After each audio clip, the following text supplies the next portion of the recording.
after her wedding was heavily criticized on social media for being extravagant amid the pandemic. Dumper Partylist Representative Claudine Bautista expressed sadness it was made into a political spectacle.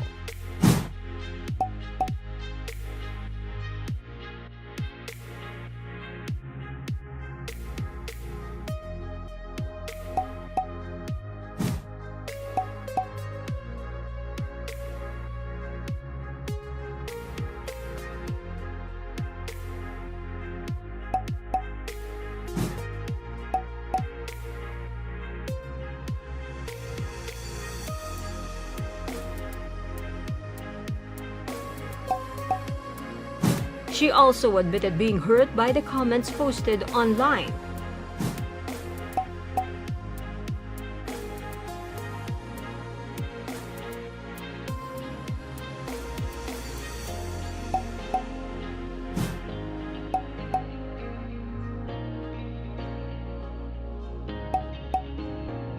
According to her, the event was supposed to be a private and personal milestone.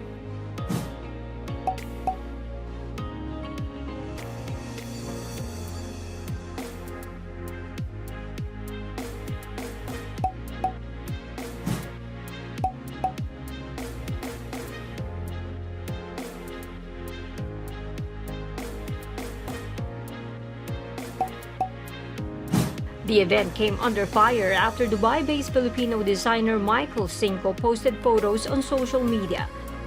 Cinco has apologized to Bautista for bringing unwanted attention to the private event.